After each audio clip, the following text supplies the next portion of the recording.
Pada pertemuan terakhir saya sudah menjelaskan bahwa surah Al-Imran dapat dibagi menjadi dua bagian.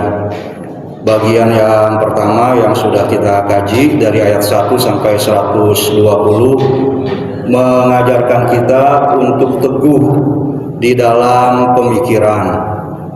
Bagian yang kedua yang akan kita kaji pada malam hari ini mengajarkan kita untuk teguh di dalam tindakan. Teguh dalam pemikiran itu mencakup teguh dalam memegang prinsip kekhalifahan. Kita sudah ditetapkan oleh Allah Subhanahu wa taala sebagai kaum muslimin itu menjadi penanggung jawab bumi. Ada hal-hal yang harus kita pegang sebagai keyakinan dan sebagai manhaj, itu sudah dijelaskan di dalam surah Al-Baqarah. Kemudian teguh dalam pemikiran juga di awal surah Al-Imran kemarin itu sudah kita kaji bahwa kita harus teguh dalam memegang prinsip-prinsip akidah, termasuk dalam dialog kita dengan orang-orang yang berbeda agama atau berbeda keyakinan dengan kita. Nah, pada pertemuan ini kita akan mempelajari bagian yang kedua, bagaimana surah Al-Imran mengajarkan kita untuk teguh di dalam tindakan. Dan surah Al-Imran ini diturunkan untuk mengulas peristiwa-peristiwa yang terjadi pada perang Uhud ketika kaum muslimin kembali ke Madinah dalam keadaan kalah dan malu karena sudah melanggar beberapa perintah dari Nabi Muhammad dalam perang tersebut. Jadi pada surah Al-Imran ini ada minimal 6 poin yang diulas. Yang pertama adalah pasca perang itu, pasca kalah dalam perang, Allah mengingatkan akan nikmat berupa kemenangan pada perang sebelumnya, yaitu pada perang Badar. Kemudian yang kedua, memerintahkan para sahabat untuk bertobat. Dan yang ketiga, surah Al-Imran ini memberikan penghiburan dulu kepada pasukan yang barusan kalah itu. Baru yang keempat diberikan celaan. Itu juga celaan yang lembut. Yang kelima, mengulas apa penyebab kalah kemarin itu. Dan yang keenam, perintah untuk menjaga persatuan. Bapak-bapak, saudara-saudaraku yang saya cintai, mudah-mudahan dari kajian kita ini kita juga bisa mengambil pelajaran untuk kampung kita ini. Dari Badar ke Uhud, dari menang ke kalah, ya seperti itu juga kehidupan kita di sini. Ada sukses, ada gagal, ada berhasil, ada untung, ada buntungnya juga. Nah, ya menang itu mungkin kalau zaman dulu orang kebantenan masih suka bikin dodol satu kuali gede gitu ya. Itu dodolnya jadinya bagus gitu. Tepungnya, kemudian gula merahnya, airnya atau ada apanya lagi itu semuanya pas. Kemudian yang ngaduk juga disiplin, kagak ditinggal-tinggal. Nah, ya gagal itu kalau dodol gagal mungkin yang ngaduknya keburu tergoda sama yang bagian temen-temennya nih yang bawa yang ngurus bawa mikul-mikul tepung udah pada main beduk gitu kali ya di depan.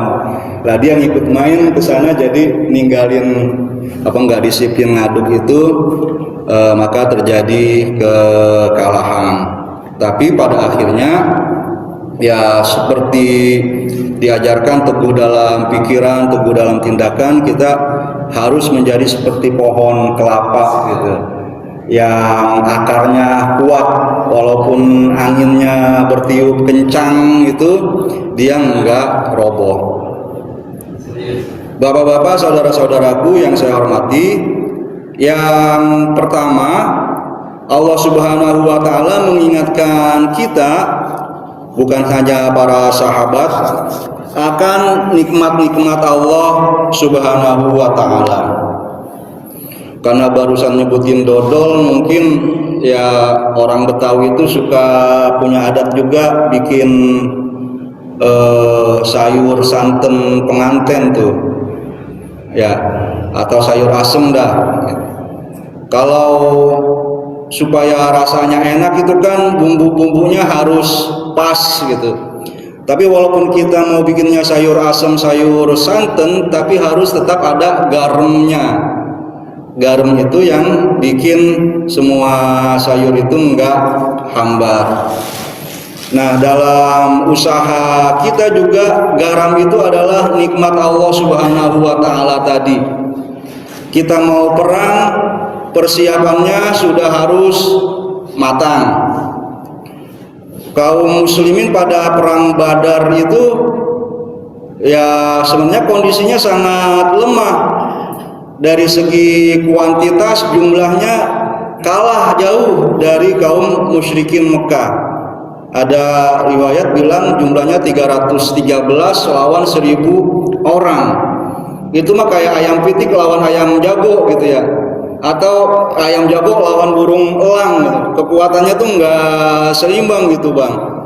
Tapi karena ada disiplin, ada kepatuhan, akhirnya turunlah nikmat Allah Subhanahu wa taala, ya garam dalam kehidupan tadi, yang membuat pada perang Badar kemarin kaum muslimin tetap memperoleh kemenangan. Sementara pada perang Uhud tadi itu garamnya kelupaan gitu, disiplinnya berantakan. Kemudian kepatuhan kepada pimpinan itu dilanggar oleh sebagian pasukan, sehingga Allah Subhanahu wa taala tidak memberikan kemenangan lagi seperti pada perang Uhud, pada perang Badar yang terdahulu. Bagaimana Allah Subhanahu wa taala mengingatkan nikmatnya tersebut? Pada ayat 122 Allah Subhanahu wa taala berfirman, A'udzubillahi minasyaitonirrajim. Bismillahirrahmanirrahim. Walaqad nasarakumullahu bibadri wa antum azillah. Sungguh Allah Subhanahu wa taala sudah menolong kalian pada perang Badar. Padahal kalian pada waktu itu adalah orang-orang yang lemah. Ya mungkin orang Arab juga kayak zaman dulu, orang Kebantenan sini pada belajar beksi atau silat apa gitu ya. Walaupun bukan tentara, bukan pasukan, ya pada bisa bela diri mah. Tapi kaum muhajirin itu dibilang lemah ya karena mereka meninggalkan hartanya di Mekah, disita gitu ya, dirampas oleh orang-orang musyrik. Udah lama kelaparan, nggak makan yang bergizi dan sebagainya seperti itu. Hidup dalam keadaan papak, keadaan yang miskin. Tapi Allah Subhanahu wa taala memberikan pertolongan. Walaqad nasarakumullahu bibadri wa antum azillah. Fattaqullaha la'allakum tashkurun. Oleh karena itu bertakwalah kepada Allah agar kamu bersyukur. Iztaqulu lil mu'minina ala yakfiyakum ayyumiddakum rabbukum bisalasati alafim minal malaikati munzalin. Ingatlah pada perang Badar dulu ketika Nabi Muhammad mengatakan kepada orang-orang yang beriman, apakah tidak cukup bagimu bahwa Tuhanmu akan membantumu dengan 3.000 malaikat yang diturunkan dari langit. Nabi Muhammad pada perang Badar itu kalau kita baca sejarah sudah bersiap sebaik mungkin, tapi masih menyisakan kekhawatiran yang sangat tinggi, sehingga terus bermunajat kepada Allah, ya Allah, kalau sekelompok orang yang beriman ini binasa pada perang ini, maka Engkau tidak akan disembah lagi di muka bumi gitu. Tapi ya dengan keyakinan atas usaha yang sudah dikerjakan, iman bahwa rahmat Allah Subhanahu wa taala pasti akan turun, maka Nabi Muhammad menguatkan optimisme para sahabat dengan mengatakan Allah akan membantu kita dengan menurunkan malaikat. Gitu juga dalam usaha-usaha yang kita kerjain. Ternyata yang diturunkan bukan cuma 3.000. Pada ayat 125-nya Allah Subhanahu wa taala menyatakan, bala in tasbiru wa tattaqu wa yatukum min fawrihim hadza yumdirkum rabbukum bi khamsati alafin minal malaikati musawwimin. Karena kalian bersabar dan bertakwa, maka ketika mereka menyerang kalian dengan tiba-tiba, Allah Subhanahu wa taala menolong dengan menurunkan 5.000 malaikat yang memakai tanda. Jadi ya itu dia, dalam kondisi apapun kita harus selalu mengingat nikmat Allah. Kalau kita sukses, kita katakan alhamdulillahillazi bi nikmatihi tatimmus sholihat. Segala puji bagi Allah yang berkat nikmatnya segala kebaikan ini bisa terlaksana dengan sempurna. Kita punya program harian, program mingguan atau semesteran atau apa saja berhasil. Nah, jangan lupakan nikmat Allah. Bahkan ketika gagal pun kita harus tetap ingat pada nikmat Allah. Kita ucapkan alhamdulillah ala kulli hal. Itu. Dalam kondisi apapun segala puji bagi Allah. Kalau kita sakit gigi ya memang terasa juga, aduh ya nggak apa-apa, memang sakit. Tapi kan masih banyak tuh yang sehat. Itu harus kita ingat, segala puji bagi Allah, yang lain-lainnya masih pada sehat.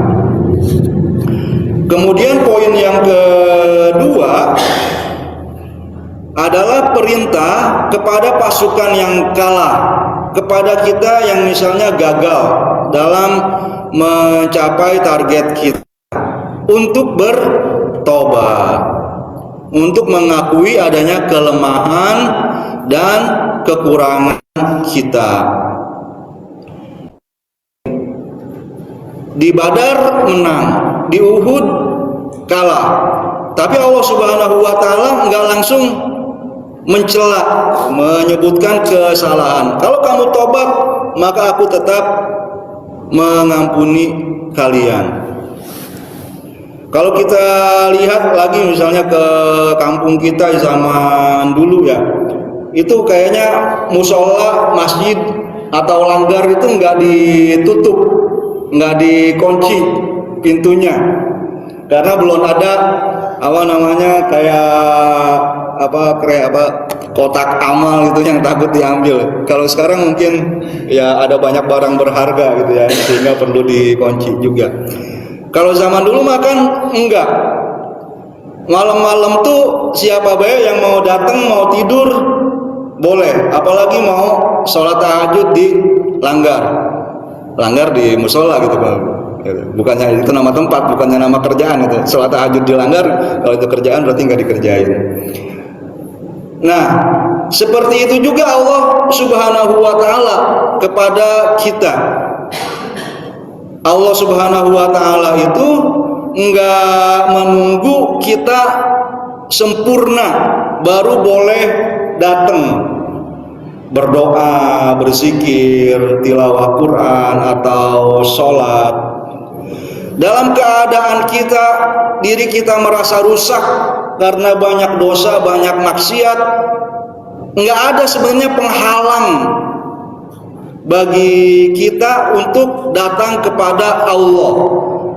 Allahnya pasti akan menerima kita juga. Nggak ada kondisi yang terlalu rusak kecuali dalam pikiran kita sendiri. Karena Allahnya pasti akan menerima tobat. Ya seperti tadi, jangankan yang mau sholat sunnah di masjid dilanggar, yang baru pulang nonton layar tancap juga. Ya, zaman dulu masih ada layar tancap, nggak tahu kalau sekarang layar tancap itu ke mana gitu. Itu udah nggak laku ya, udah ada IG, YouTube di rumahnya. Itu boleh gitu kan, tidur di musola. Nah, pada surah Al-Imran ini gambaran tobat itu ya yang disediakan oleh Allah bagi hamba-hambanya yang masih basah kuyup oleh dosa lah itu. Itu misalnya kita bisa baca pada ayat 133 sampai dengan 135. Allah berfirman, wasari'u ila maghfiratin mir rabbikum wa jannatin arduhas samawati wal ardu uiddat lil muttaqin. Bersegeralah kalian menuju ampunan dari Tuhanmu yang surganya itu luasnya seperti langit dan bumi yang disediakan bagi orang-orang yang bertakwa. Siapa itu orang-orang yang bertakwa? Alladzina yunfikuna fis sarra wa dharra wal kaziminal ghaiza wal 'afina 'anil nas wallahu yuhibbul muhsinin. Ya, ini pelajaran bagi kita. Salah satu tanda orang yang bertakwa, salah satu tanda kita tadi bertobat, mau mengubah diri adalah dengan cara mengatur emosi, memanage amarah juga. Ada satu kisah cicitnya Nabi Muhammad, yaitu Ali Zainal Abidin, itu mau wudu, dibawain air dikendi oleh pembantunya.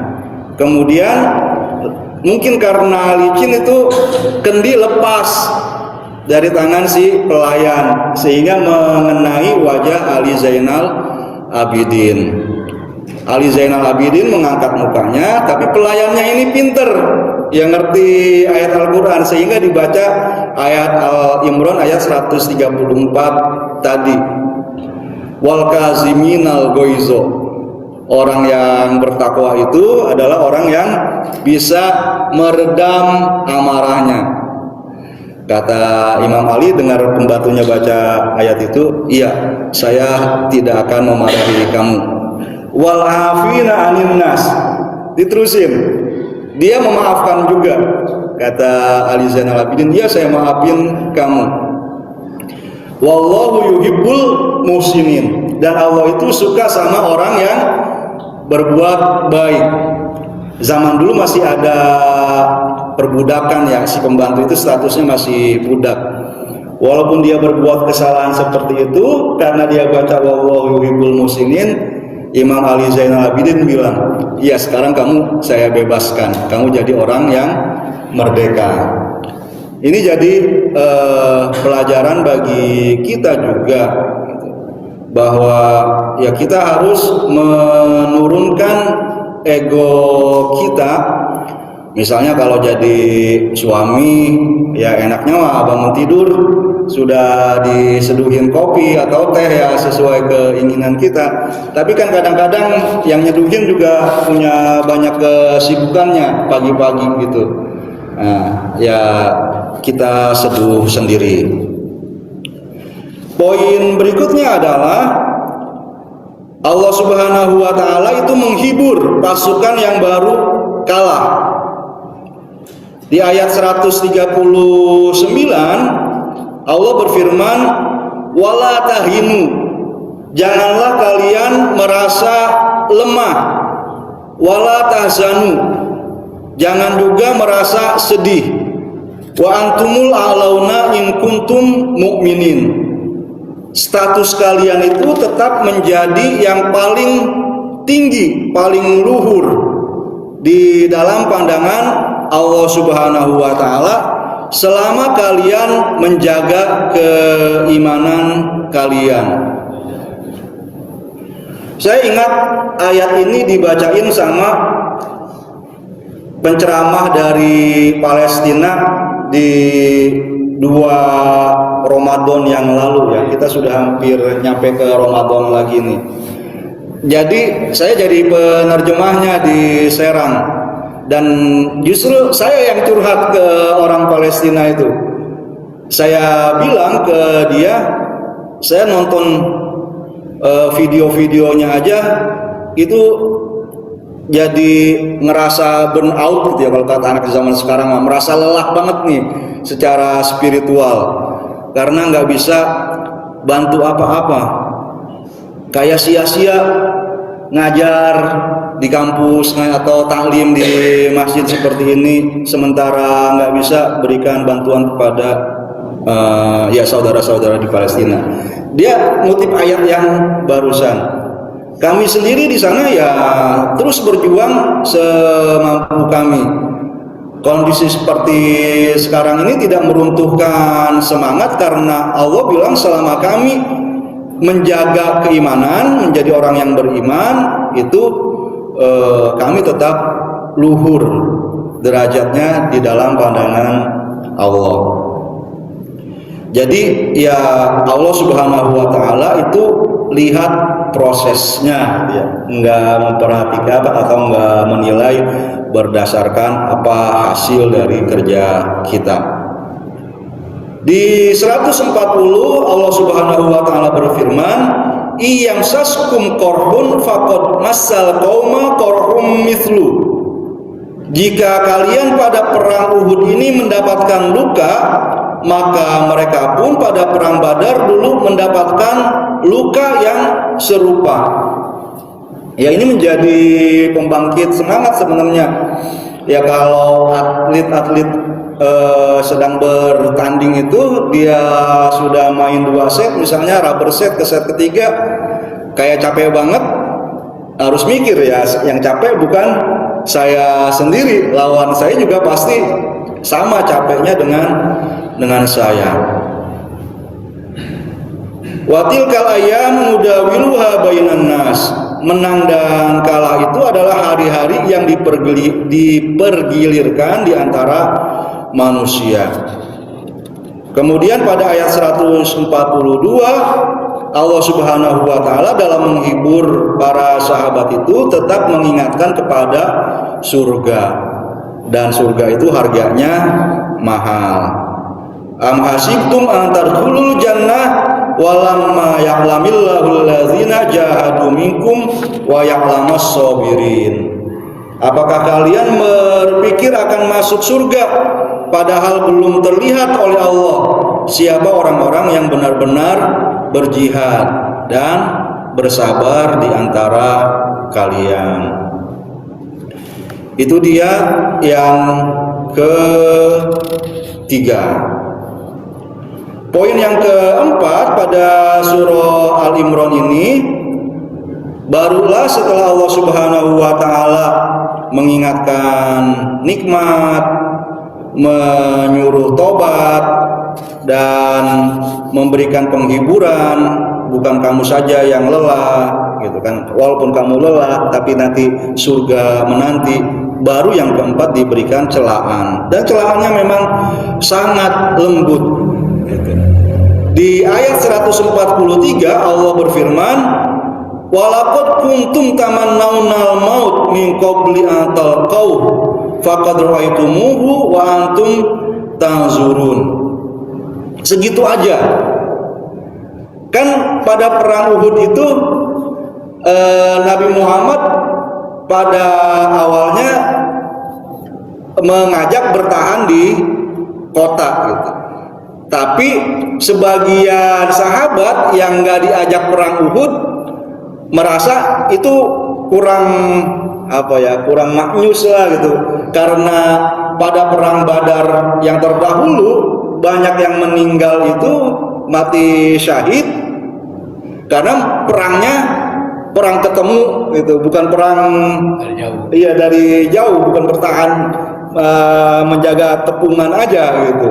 Jadi pengen perang ketemu benar-benar sama lawan.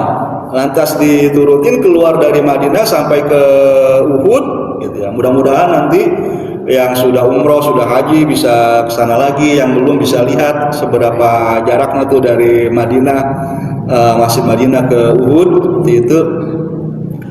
Nah, di situ salah satu faktornya adalah mereka ingin mati syahid juga.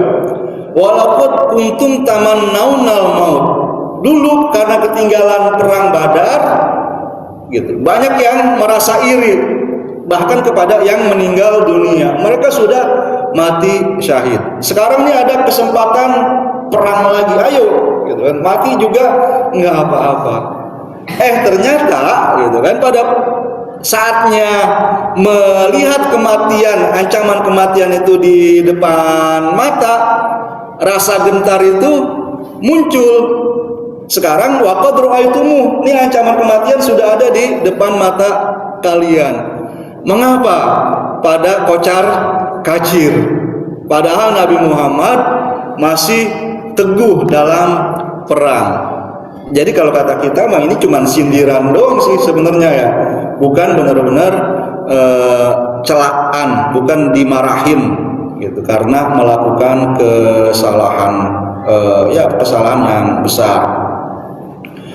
Pada 144 ayat berikutnya itu diisyaratkan mengapa para sahabat sampai kocar kacir, karena mereka mendengar desas-desus pada perang itu Nabi Muhammad sudah meninggal dunia gitu. Kalau sudah meninggal dunia kayak ayam pitik kehilangan biangnya, mereka kocar kacir, nggak ada komandonya lagi. Nah di 144 itu diterangkan wa ma Muhammadun illa rasul. Nabi Muhammad hanyalah seorang rasul. Qad khalat min qablihir rusul. Sebelum dia sudah ada banyak yang mendahuluinya para rasul. Mereka semua pada meninggal dunia. Nabi Muhammad juga akan meninggal dunia. Afa immata au qutilan qalabtum ala aqabikum. Apakah jika beliau wafat atau dibunuh maka kamu akan murtad, berbalik ke belakang. Seperti itu.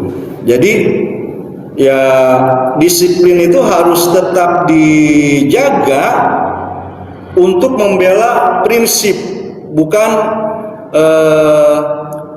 karena nurut sama figur, sama tokoh saja. Gitu. Prinsipnya kalau orang mau bikin dodol kan ya dodolnya harus enak gitu.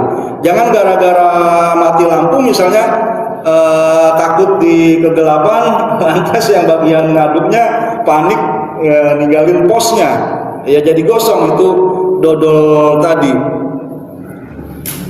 Nah walaupun nanti diberikan penyeimbang juga. Di satu sisi kita harus membela prinsip, berarti agama mah umurnya panjang. Sementara tokoh pembelanya, gurunya atau siapapun pemimpin itu umurnya terbatas. Yang harus dibela adalah agama yang umurnya panjang sampai akhir zaman. Tokoh-tokohnya berganti nggak apa-apa. Akan tetapi nanti disiplin itu bakal diulas lagi pada ayat-ayat yang berikutnya. Yaitu misalnya pada ayat 149 sampai 151 sebagai salah satu penyebab kekalahan pada perang Uhud itu adalah sisa-sisa kekafiran, belum patuh sama komando Nabi Muhammad, masih mendengarkan bisikan-bisikan dari orang kafir masih ada di segelintir sahabat. Allah berfirman, ya ayyuhalladzina amanu in tuti'ul ladzina kafaru yaruddukum ala aqabikum fatanqalibu khasirin. Wahai orang-orang yang beriman, jika kalian menaati orang-orang yang kafir, maka mereka itu pasti akan membuatmu jadi murtad lagi.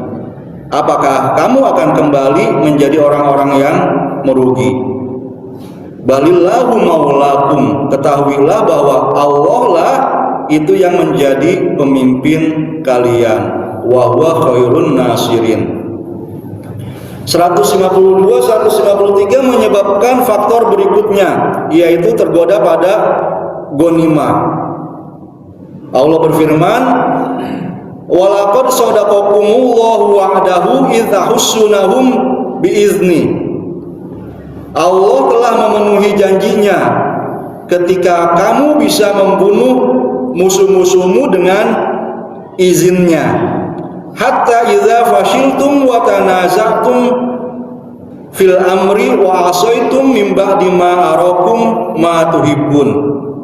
Allah itu memenuhi janjinya sampai kalian sendiri membuat posisi kalian menjadi lemah, yaitu kalian berselisih dan mengabaikan perintah Rasul setelah Allah memperlihatkan apa yang kalian sukai. Itu kan cerita perang Uhud. Itu kondisinya di belakang hanya ada jalan kecil yang nggak bisa dilewati pasukan yang besar, sehingga harus dijaga oleh para pemanah. Sisanya menghadapi pasukan yang akan menyerbu. Nah, awalnya menang nih pasukan yang kaum muslimin yang menghadapi pasukan yang besar, sehingga banyak ghanimah yang sudah tertinggal. Saat yang di pos itu, yang kalau sekarang disebut Jabal Rumat, ya, gunung para pemanah, melihat seperti itu mereka meninggalkan posnya. Nah, ini kayak kalau kita sekarang itu tadi keharusan berdisiplin sebenarnya bukan cuman di dalam sholat ya. Dulu misalnya ke Bantenan, Pondok Aren banyak sawah, saya masih bisa lihat orang nandur. Kalau zaman sekarang bocah kecil masih ngelihat orang nandur enggak gitu. Bingung enggak. Ya apa gitu ya. Kalau nandurnya bareng-bareng itu kan ya gerakannya seirama gitu ya. Enggak, iya mundurnya bareng-bareng. Nanti kalau misalnya ada yang satu joget-joget dulu mungkin barisannya bakal jadi kacau. Seperti itu. Begitu juga misalnya ngatur air di sawah gitu ya. Nggak boleh ada satu orang misalnya pengen air di sawahnya atau dia punya empang gitu, dia belokin dulu ke empangnya gitu. Karena kalau seperti itu hanya memikirkan keuntungan sendiri. Ya seperti sekarang juga misalnya, walaupun kondisi kita kondisinya udah berubah gitu ya. Kalau kita punya program bareng-bareng misalnya di masjid mau renovasi apa lagi gitu kan tetap ada komandonya gitu. Jangan sampai misalnya nanti ada tumpukan semen, kayaknya nih bisa pakai dulu nih buat renovasi rumah saya gitu kan. Ya kebocoran seperti itu yang bikin program kita tidak terjadi, tidak sukses seperti yang terjadi pada perang Uhud. Tadi keharusan untuk pegang pada prinsip bukan kepada tokoh itu juga menjadi salah satu penyebab kekalahan. Tapi tetap disiplin itu penting, karena di ayat 52 pada surah Al-Imran juga Allah Subhanahu wa taala mengingatkan kepatuhan kepada satu komando, kepada tokoh kita itu adalah rahasia keberhasilan dari zaman ke zaman. Nabi-nabi yang terdahulu juga seperti itu. Yang disebutkan pada ayat 52 adalah pengalaman Nabi Isa dengan para pengikutnya. Falamma ahassa Isa minhumul kufra qala man ansori ilallah. Ketika Nabi Isa merasakan bahwa banyak Bani Israel itu kufur menentang apa yang beliau ajarkan, maka beliau meminta konfirmasi lagi, meminta baiat lagi dari para murid-muridnya. Man ansori ilallah. siapa di antara kalian yang benar-benar akan menjadi penolongku dalam menegakkan agama Allah? Qala al-hawariyun nahnu ansarullah. Kaum Hawari berkata, kami akan menjadi penolong-penolong Allah bersama dirimu. Amanna billahi washhad bi anna muslimun. Jadi ya ini bersama saya nih pengajian sudah yang kelima, Encing. Ya, Al-Fatihah 1, Al-Baqarah 2 pertemuan, Al-Imran 2 pertemuan juga. Itu. Berarti kalau 2 bulanan kan sudah hampir 1 tahun itu, Kang Randy gitu ya. Kalau ada evaluasi nih misalnya program pengajian kita ini targetnya dulu apa gitu ya, kita mengadakan pengajian ini dan selanjutnya itu wajar gitu ya sebagai pengurus DKM gitu kan. Ada evaluasi. Ada misalnya kepada para pengurus, apakah masih bakal loyal, bakal setia, bakal melanjutkan program ini, atau ada perubahan-perubahan, atau ada evaluasi total seperti itu, ya wajar. Nabi Isa bertanya, man ansori ilallah, apakah kita bakal tetap solid dalam menjalankan kegiatan-kegiatan dakwah kita. Yang terakhir, setelah mengalami kekalahan atau kegagalan itu, Allah Subhanahu wa Ta'ala melarang kita berselisih, berbeda pendapat. Dan ini ada di sepanjang surah Al-Imran penyebab orang-orang menjadi berselisih. Yang pertama adalah mengikuti ayat-ayat mutasyabihat. Itu artinya ada ajaran agama yang tafsirannya banyak. Yang satu beda dengan yang lain, tapi bedanya sebenarnya belum tentu bertentangan, yang satu benar yang lain salah. Nah, kalau ada yang ekstrim gitu ya, mau ekstrim keras atau ekstrim liberal gitu, ya dua-duanya memaksakan pendapatnya, maka akan jadi salah dalam mengikuti ayat-ayat mutasyabihat itu. Kemudian juga berselisih karena masalah-masalah yang sepele. Itu diingatkan oleh Allah Subhanahu wa Ta'ala, wala takunu kalladzina tafarraqu wa ikhtalafu min ba'di ma ja'ahumul bayyinat wa ulaika lahum adzabun azim. Janganlah kamu menjadi orang yang bercerai-berai dan berselisih setelah sampai kepada mereka keterangan yang jelas. Ya, misalnya kalau dekat Ramadan misalnya ada sholat taraweh, saya nggak tahu apakah masih muncul lagi wacana ini mau 20 atau 8 misalnya, ya itu masalah yang sepele seperti itu gitu ya, jangan dibesar-besarkan. Kalau ya kita lihat misalnya tugas-tugas kita seperti di Sumatera itu, saudara-saudara yang habis kena bencana bertahan hidup dalam kesedihan dan penderitaan, kan belum selesai ini pemulihannya. Misalnya itu menjadi tugas kita yang besar. Jangan bilang itu jauh gitu ya, di Pondok Aren Kebantenan juga banyak simpati atau empati kita, ya kita menolong orang yang kesulitan dimanapun. Seperti kalau kita dalam kesulitan pun kita bakal senang untuk ditolong. Nah, misalnya mau mengurusnya bagaimana nih? Apakah lewat Basnas, apakah lewat DKM juga ngumpulin gitu.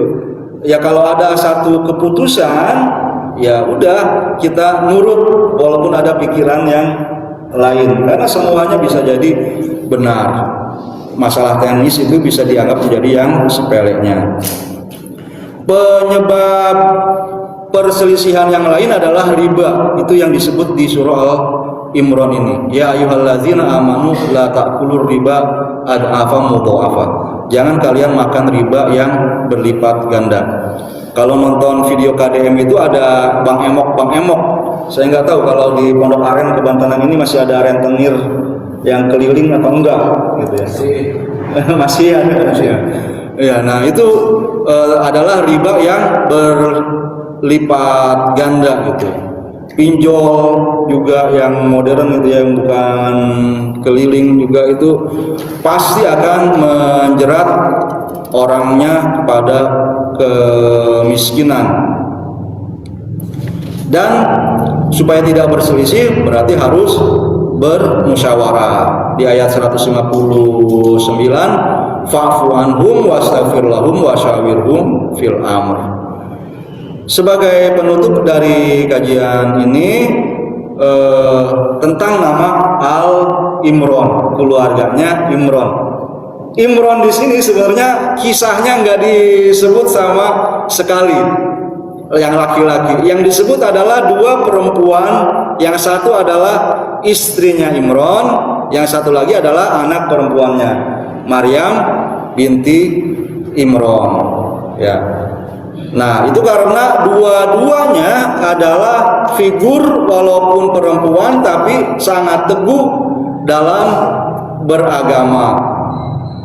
Istrinya Imron sebelum anaknya lahir sudah bercita-cita, anak saya akan saya jadikan sebagai ahli agama. Gitu. Di ayat 35 Allah menerangkan, idz qalat imratu Imran rabbi inni nazartu laka ma fi batni muharrara. Wahai Tuanku, aku bernazar apa yang ada di dalam kandunganku ini akan aku jadikan murni orang yang berkhidmat di masjid, di Baitul Maqdis, masjidnya di Palestina waktu itu.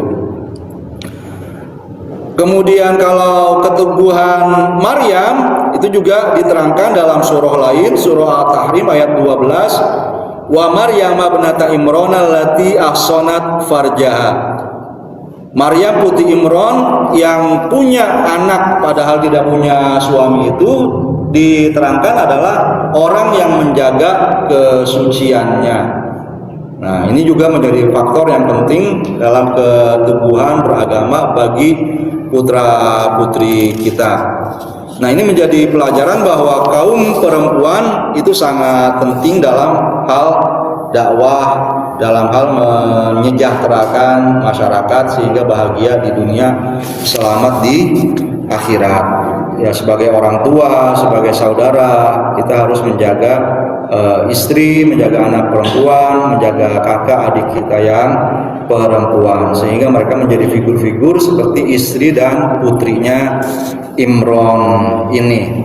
Kemudian walaupun tadi Al-Imron ini bagian awal pengajian kita yang terdahulu menyebutkan para ahlul kitab, orang-orang yang mengikuti nabi-nabi sebelum Nabi Muhammad, itu udah banyak yang menyimpang, sehingga ya kita harus teguh pemikiran dalam berdebat dengan mereka.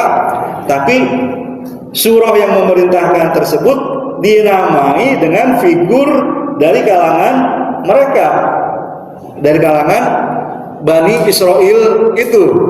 Ya, kalau sekarang misalnya kita benci banget sama Israel, sama Yahudi, gitu ya. Tapi ya terhadap orang-orang yang baik yang ada juga di kalangan mereka, itu kita tetap menilainya berdasarkan perbuatannya.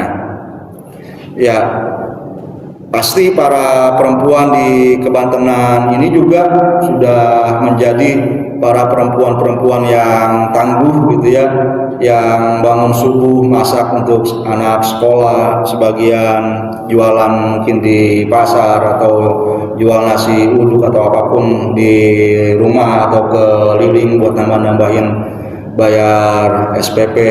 Kalau ada kegiatan di masjid juga masih bantu-bantu, bahkan sehari-hari misalnya bantuin merpot buat nyapu, buat ngepel walaupun mereka capek. Nah, itu dia banyak pelajaran dari surah Al-Imran ini dari awal sampai akhirnya.